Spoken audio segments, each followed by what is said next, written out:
It was a beautiful day in Seattle, Washington, and I had just landed from my plane and I was about to meet my hotel room mates for the week. So you have to imagine I'm a Canadian, very shy, usually don't speak very loud, humbled Canadian, I would say. And I was going to share for a week my room with 4 very loud, not so humbled Australian. And the person who greeted me the first one was David. And so this is how we met, and we spent the week, 5 of us, students who didn't have much money, who were sharing a hotel room to be able to attend an international conference in the field of parenting and parents with intellectual disabilities. So I'm really excited to have you and to have this conversation with you, David, today, because I see you as one of the, pioneers, definitely second generation, but it's like you have your generation all to yourself, because you were, after the first generation, but we weren't quite second generation yet. And so definitely looked up to you in terms of what you did as a research, but also who you are as a person, as you always keep parents and their children at the core of everything that you do. So I'm very excited to have this conversation with you. Yeah, me too. Thank you. Yeah. Yes, I do remember Seattle too. I believe I had to sleep under the kitchen table, if I remember correctly. And it was not easy to get to sleep at night because Marjorie could not stop laughing at her predicament. Yes, exactly. It was so funny. Definitely, that's, I think, where I fell in love with Australia, just right there and there with all of you. You made me laugh all week, and it was a hoot. So it was awesome. So David, I know you. We've known each other. That was like 22 years ago. So we've known each other a long time, and we've kept in contact through our conferences and our research. But people who are listening don't know. So could you let us know, like, how you started, if there's a parent in particular that you met that, inspired you? So I'll let you fill in. Sure. So I'm an occupational therapist, and I trained at the University of Sydney, and that is where I met Gwyneth Llewellyn. And Gwyneth supervised my honours thesis. It was actually about clumsy children. And but after graduation, I worked for a couple of years, and got a phone call from Gwyneth asking if I'd be interested in coming back and really working alongside her on a project exploring the support and service needs of parents with intellectual disability. And I was certainly interested in research, did not know the field at all. But that project quite literally took me out of the office and into the homes of families all around my home state of New South Wales. I do remember the first parent that I met, and he really set me straight on a lot of things, really. But I don't want to single any one parent out, really. That was really quite an extraordinary experience. I was certainly, impacted by their stories. The sense of absolute privilege you feel when people open up their lives to you, I think was truly extraordinary. And I was struck really by the grit and craft that these parents showed, really under some very difficult circumstances. And there were 2 really observations that came from that study for me, that really laid the groundwork for my research program and research career, really. One is I was struck by just how many parents were living with the ever-present fear that the welfare would come and take their children. So that was one observation. And the other observation was that so many of these parents were terribly isolated socially, and I dare say lonely. So those two observations, worry or concern about the welfare coming to take their children, and secondly, the social isolation that so many of those parents seem to experience. Those two things kind of stuck with me and led to further questions and further research. Yeah. It's interesting because, again, like I've said, we've known each other for a long time, but hearing you sort of say this, now I could see sort of your trajectory, right? Because I really do see those two themes coming back again and again in terms of your research, but also in conversations that we've had with colleagues or with each other. So I could really sense how that must have, impacted you a lot.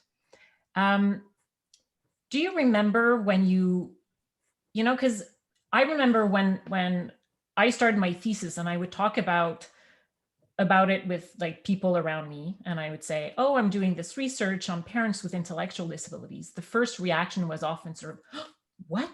They do exist? Like as if, something coming out of a, I don't know, a magic book or something. Yes. Do you remember, like, what was it like for you when you first started in the field in terms of talking to maybe child welfare workers or people around you?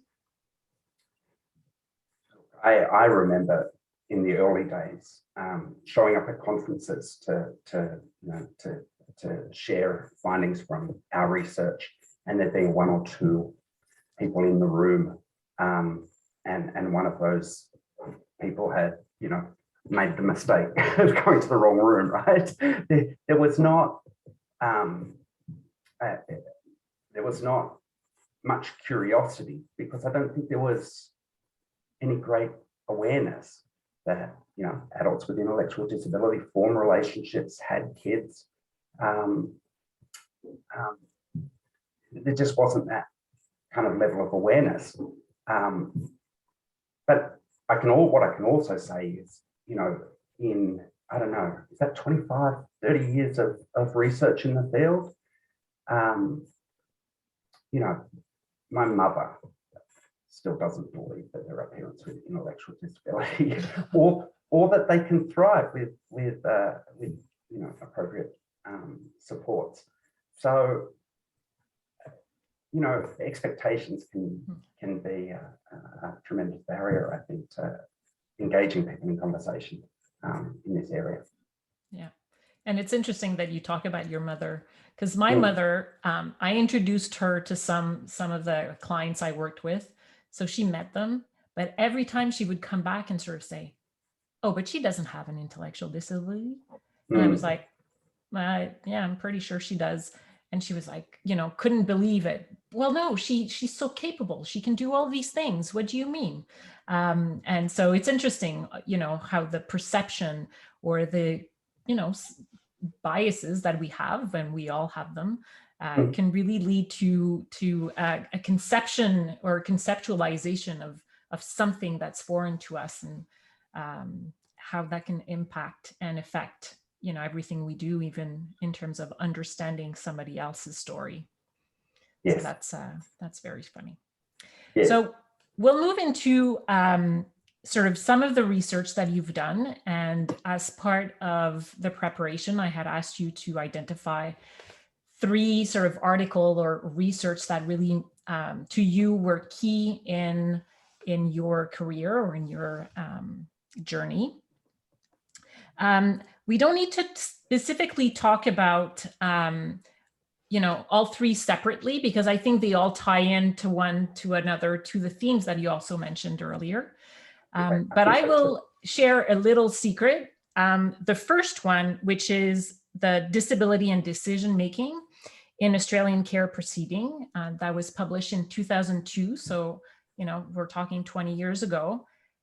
It's, after all these years, I hadn't even read it. Like, it was seriously. And I read it and I was like, damn, that was good. That's like, there's a lot of really important information. How could I missed it? So I'm really happy that you, picked it, because I basically, learned something new in my field after working in this field for so many years. So apologies for not knowing that you had written this beautiful piece, and I will let you talk about it so that everybody knows what we're talking about. Sure. Look, the 3 papers, I didn't choose them because, I think they're necessarily the best papers I've ever written, or the most frequently cited papers that I've ever written. I chose them because, they were kind of, and they're early papers, right? They're papers I wrote early in my career. I selected those to share with you, Marjorie, because I thought, they gave a good indication of the direction that my research would take, really. And again, really reflecting, I guess, my long-standing concerns about disability-based discrimination in child welfare, and also, the marginalisation, social isolation of families in the community. But this paper, it was one of the outcomes of my doctoral research. It was based on a critical ethnographic study. So I spent a couple of years reviewing court records, interviewing the lawyers involved in child protection matters, interviewing all the magistrates in New South Wales who decided these matters, and literally conducting countless group interviews with child and youth protection workers, really trying to understand something about, something about the process and how decisions were made. A number of things came out of that study, really. I wanted to understand what influenced decisions and outcomes. And certainly, our raw data showed that these kids were much more likely than others to be removed and placed out of home. I wanted to understand why. And through those interviews, it allowed me to get some insight into the process. And also some surprises, well, a lot of surprises. So the research really revealed how, I guess, stereotypic assumptions influence decision-making, how outcomes depended on perceived parent compliance, and also the availability of services. All these things and other factors influenced outcomes. But what it also revealed, I think, and perhaps controversially, is how outcomes were decided not just based on considerations of what was in the child's best interest, but they were also driven by what I called system imperatives, right? So, I was witness to lots of hallway negotiations between lawyers in the courthouse. The magistrates were very clear to me that if every case was contested, like if every parent wanted to contest the decisions or order requested by the Child Protection Authority, if every case went to a contested hearing, the whole system would collapse. So to keep the system alive and going, there was lots of emphasis on negotiating outcomes in the back rooms. So there was a lot of give and take. If you have the parent, concede that their child was at significant risk of harm, then we'll consider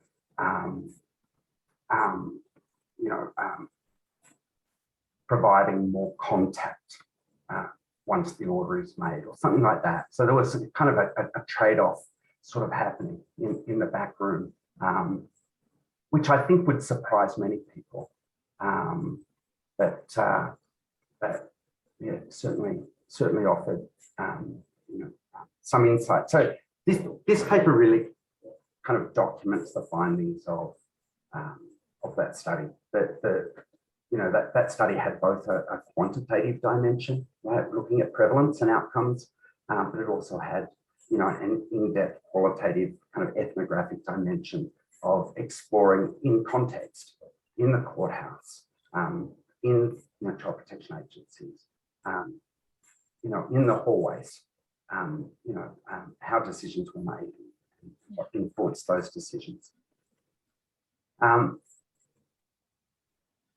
Yeah, I was going to say that one thing that really surprised me, but didn't at the same time, because I've seen other research talk about this, is the lack of like representation of the voices. And so, you know, the power difference, how Yes, expert opinion was more important, how the lawyers, you know, would negotiate, but amongst themselves, and, you know, we didn't really know where the parents stood or what they thought about it. It was more sort of like a chess game in a way, between lawyers. And that, you know, yeah, it was sort of like the expert and not the parents. And it was always also sort of like the availability of somebody better than, you know, they would be put against sort of the possibility of staying that's right. home with their biological parents. Yeah, that's right. And that could vary from agency to agency, like the availability of a suitable alternative caregiver, like a suitable foster family.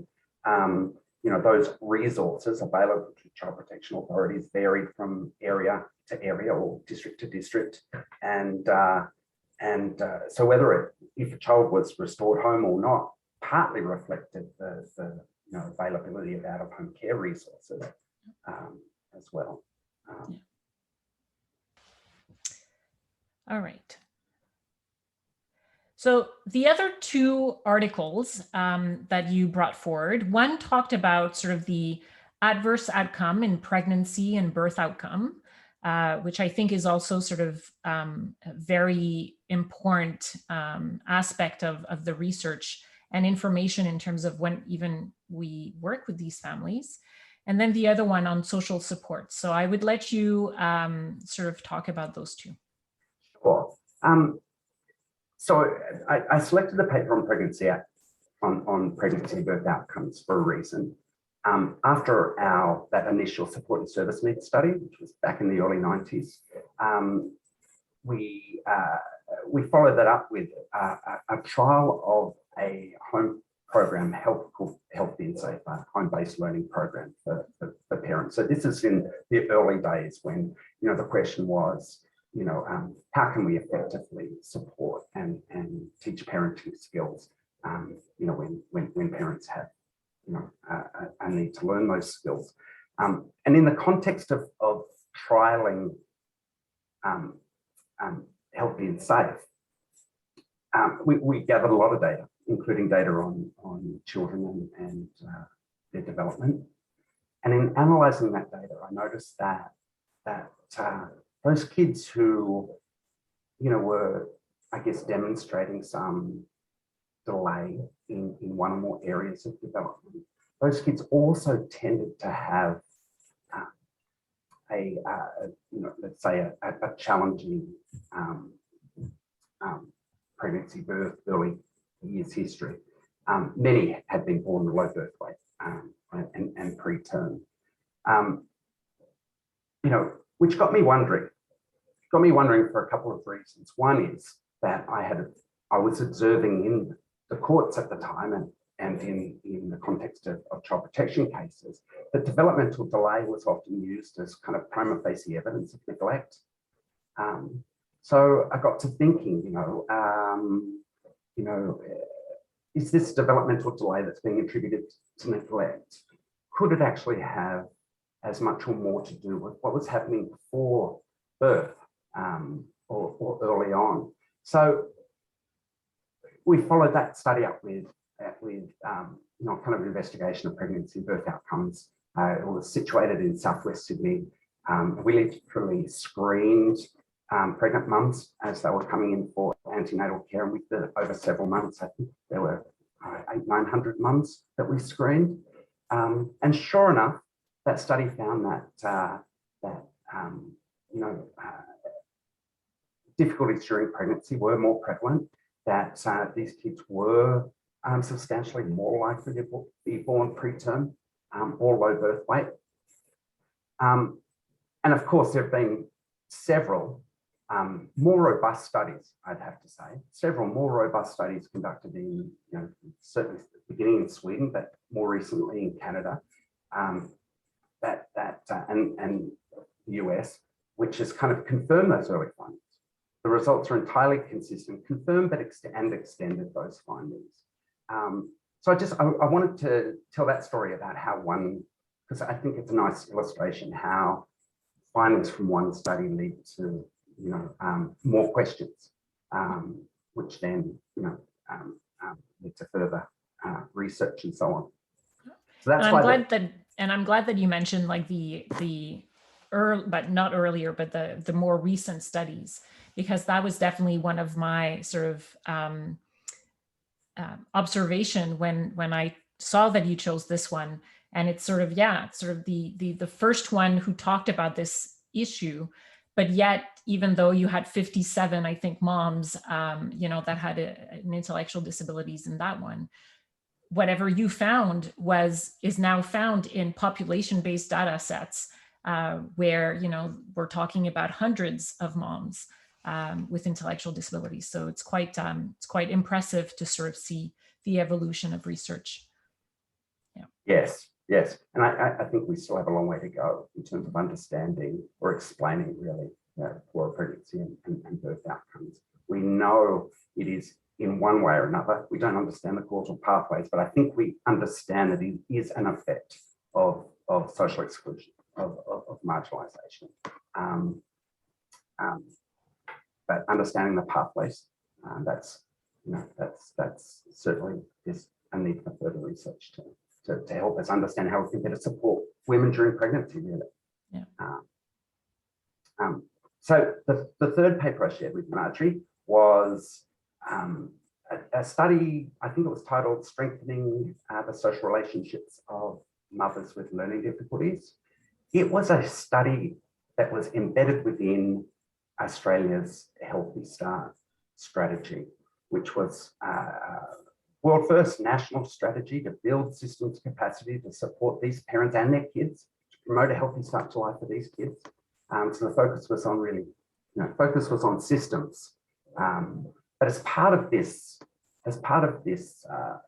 national strategy, we developed something we call the Australian Supported Learning Program, and it is inspired really by work of Wendy and Tim Booth in the UK.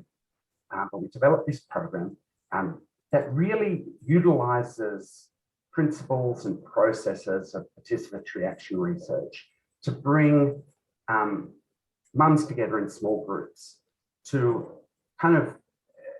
really look at their experience and to look at how they can connect and participate more in the community, and address, some of the isolation in their lives. So to come together and together understand what the barriers might be, and to come up with solutions, to act on those solutions, come back together to reflect on their experiences in the community and so on. So so I wanted to share that because I think there's been so much emphasis and valuable research focusing on parenting skills and parenting education. I think it's one study among a relatively small number of studies that have really tried to focus on the social ecology of these families and their lives. So I wanted to share that too. And of course, we have collaborated since on a pilot of that program in Canada. I think I would really like to see us build on that. Mm-hmm.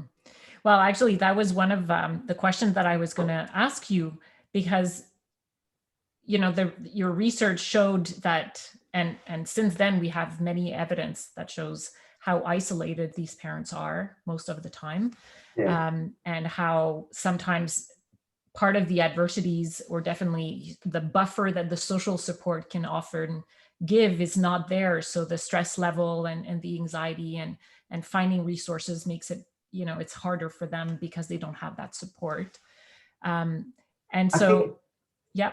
Sorry, I think one thing we do need to do is differentiate, the role of social support, yes, as potentially a stress buffer, but to understand that is, that's different from loneliness, or how loneliness can impact parents. We understand that loneliness is a significant stressor you know, and we understand that people who are lonely see the world as a more threatening place, you know, and act accordingly.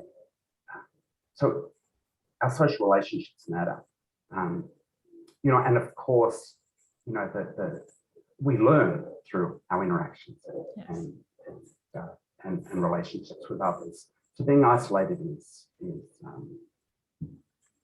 you know, the social isolation experienced by many families, I think, is a priority.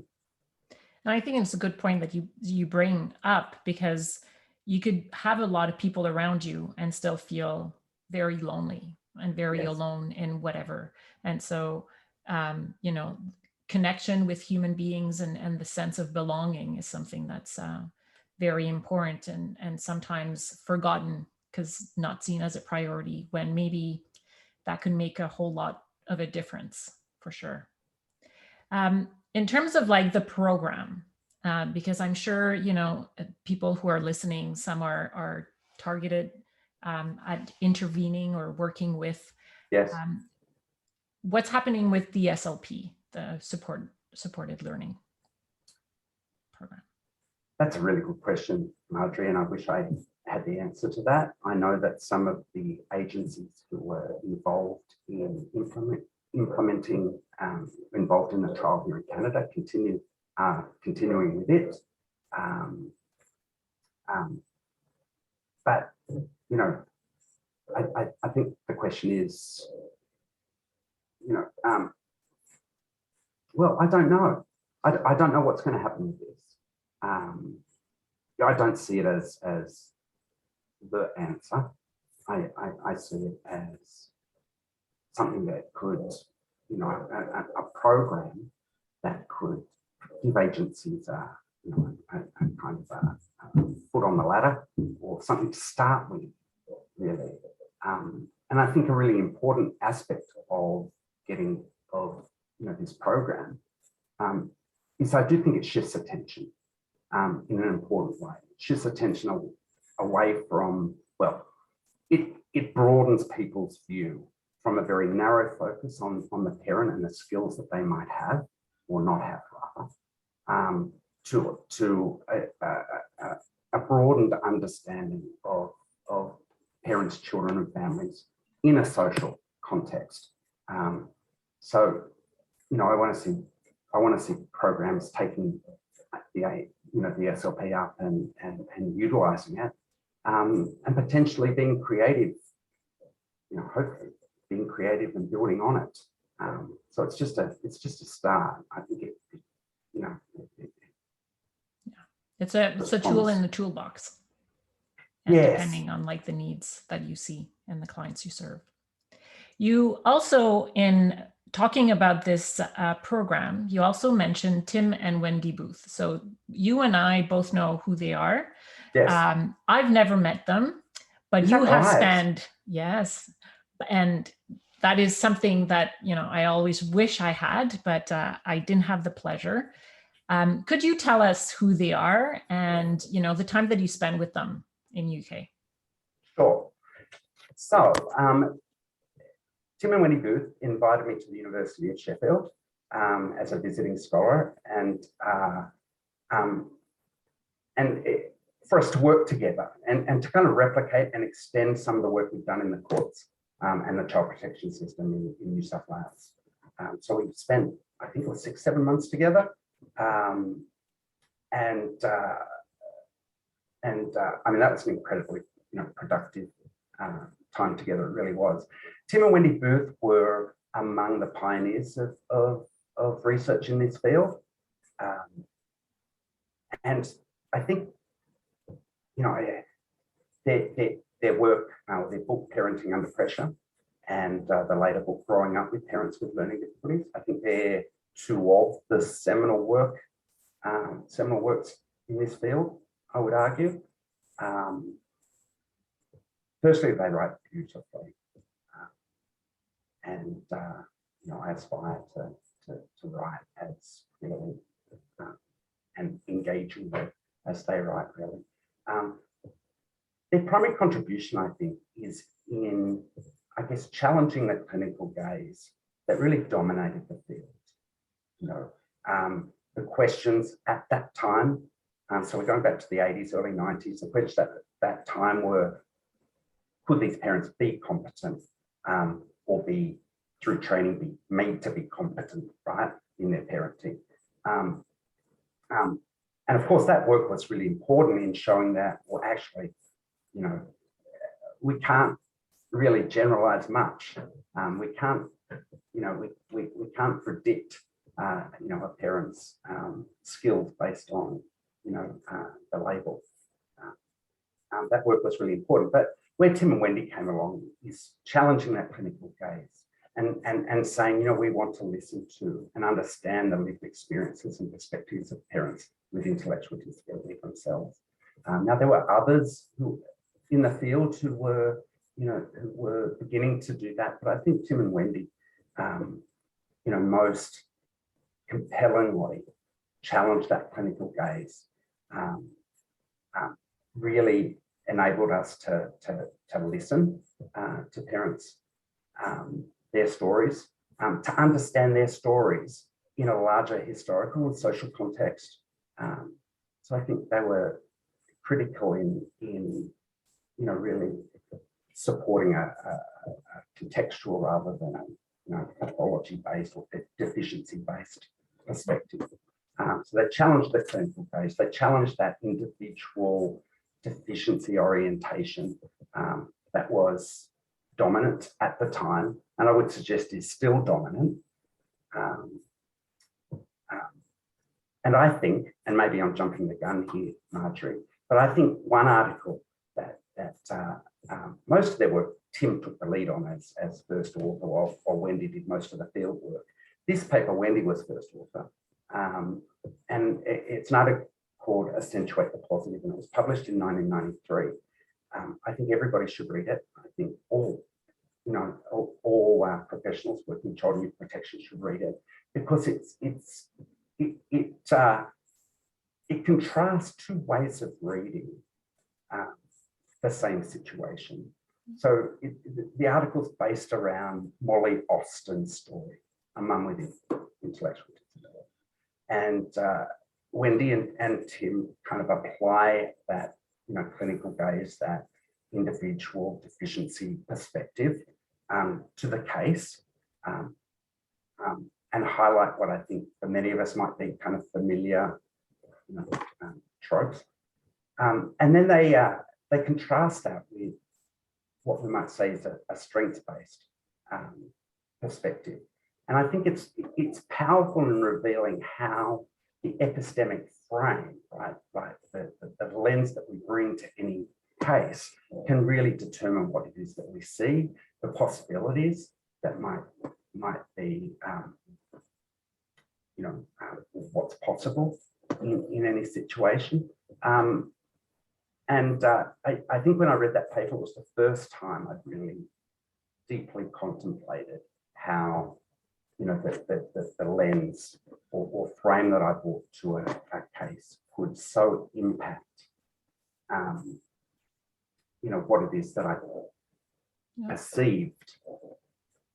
Does that make sense? Yeah. And I remember reading it when I was preparing for my project, for my thesis. But now the way that you've talked about it, I feel like I need to go back and reread it and really put a focus. And of course, we'll add that to the list of your articles so that people can track it down and be able to read it as well. So thank you so much for that. And thank you for introducing us who Tim and Wendy Booth are, and you know, their contribution to our field. We're going to now sort of go towards the end. So in terms of the end, but it's the beginning of the future. Where do you think we should go in terms of research, but also clinical work in working with parents with disabilities? Wow, that's a big question, right? And there's so many things I'd like to say, but I'll just try and focus on one idea for this. I was just thinking about this on the car on the way in here this morning, really. Look, I think, well, broadly speaking, I think we focused a lot on the capacity of parents and how through education and support we can strengthen or enhance their capacity. In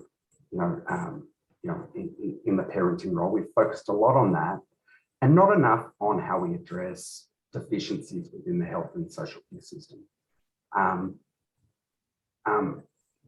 And that's a huge question, right? How do we do away with, how do we do away with discriminatory practices? Mm-hmm. How do we institutionalize new practices that are non-discriminatory and accommodate difference, really? And that, I think, means, really shifting, attitudes and perspectives at a really deep level. So that's broadly speaking. I guess more specifically, I think our research has been very effective in challenging the assumption of incapacity. I think research, there's 400 or 500 articles in the field, and the most consistent finding is that these families are diverse, with respect to parenting skills and parenting success. So I think research in the field has challenged the assumption of incapacity, and it's brought some attention to life history and social ecology. There's some understanding today, I think, of how the abuse and trauma experienced by too many people with intellectual disability, how that can have an impact. But also, the strength of social relationships and enduring poverty and all too often poor health experienced by many families. So I think there's a much more sophisticated understanding of the social ecology of parents and parenting with intellectual disability. A concern that I have is, sure, we've challenged the assumption of incapacity, but I think we've rarely questioned the basis upon which attributions of incapacity are made. Right? So unconsciously, I think we hold the idea of the traditional family in our mind's eye, frankly, white, urban, middle class. I think we hold that idea in our mind's eye, and we expect, mothers to be, natural, devoted caregivers. We expect them to be independent and self-sufficient, and so on. In other words, we continue to define parenting as the work that parents do in bringing up their kids. So the question then is whether the parent has the capacity to perform this work. And the way this plays out in health and social care system, in the courts and so on, is that the test, and I've heard this from decision makers, the test has to be whether the parent can stand alone. Right? The test is whether the parent can stand alone. This is problematic on lots of different levels, I think. I guess what I would call, this that ideological individualism, right? So one reason I think I would suggest that it's problematic, and I would suggest that the reason why so many children are taken from their parents and families is veiled by this ideology, right? And what I mean is, the main reason I would argue that so many kids are removed is that we're either unwilling or we simply lack the resources needed to effectively support them, right? So I would suggest the question isn't and never was about capacity. The question is really about support and our willingness or ability to provide it. So I've talked before about, I think you and I have had conversation. I said, I imagine a child looking at the records of court proceedings, right? Looking to understand or searching for the reasons why they were taken from their mums and dads. I would like that child to read the record and find that they were taken from their parents because we as a community were either unwilling or unable to support their mum and dad. I think we don't get there to that point until we challenge, that individualistic lens through which we look at these families as both as practitioners, but also as researchers. And I would argue that as researchers, we've done that too. I think that parenting education work and research is really critical, but on its own, it can potentially just reinforce this notion that parenting is what, that capacity to parent is really locked up inside the individual. So I think we need to be self-critical in that sense. But another reason why I think that ideological individualism is really problematic is I think it limits what is thinkable in terms of solutions, right? It limits our creativity. What if, for example, what if, we define parenting not as the work that parents do, right, but rather as the work that many are involved in bringing up a child, right? If we viewed it as a social rather than a solo activity, what then? I would argue that historically and cross-culturally, this is pretty much how children have been brought up. But two things flow from that, right? Two things flow from that. Firstly, the question for child welfare workers is not whether the parent is capable. The question becomes whether the child's needs are being met within the network of social relationships in which they're embedded. And with that basic insight, I think we can begin to imagine and research creative solutions. Right? I think it's been hard for us to think creatively about, creatively in terms of how do we support these parents, children, and families, because we're approaching it with that individualistic lens. But if we think more ecologically, I guess you could put it, I think it would enable us to imagine, for example, different kinds of shared care arrangements and to research that, right? But also to understand, to look for how that is happening right now, right? We know there are a lot of families headed by parents with intellectual disability who do not come into contact with the child protection system, right? We know that. And many are really thriving. They're getting by in the context of their social networks and so on, right? So I think we need to appreciate how, how parents and children are doing family together in context, but it's also, as practitioners, we need to be thinking about,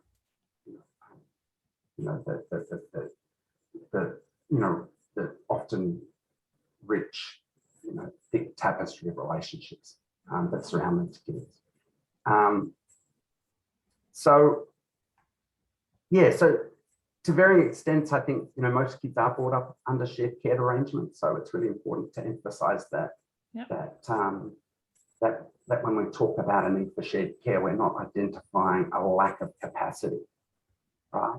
So think, for example, about how most parents would utilize child care services.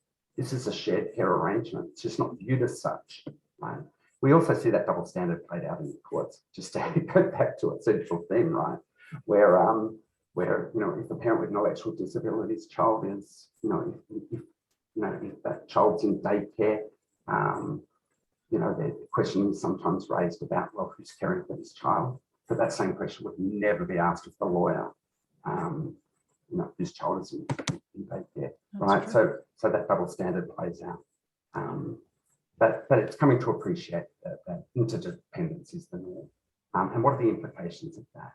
What are the consequences of that shift in thinking for how we relate to support these parents and families? I think that's key. And I love how you place that in terms of let's try to think creatively, and try to look at something that we're not seeing right now because we're standing in one position. Let's try to move and see it from a different angle. Yeah, well put. Yeah. In maybe 1 or 2 minutes, can you tell me if there was one thing that you would say to a childcare or child welfare worker about this work, what would it be? No shortcuts. And by that I mean is a shortcut is getting a label or diagnosis of intellectual disability in relation to or suspected intellectual disability in relation to a parent, and inferring or making inferences, based on that label. So no shortcuts. I think the label should really play no role in decision making. That there is really need to approach families and see how they're doing in the context of their lives. That's one thing, and I think part of that is an appreciation that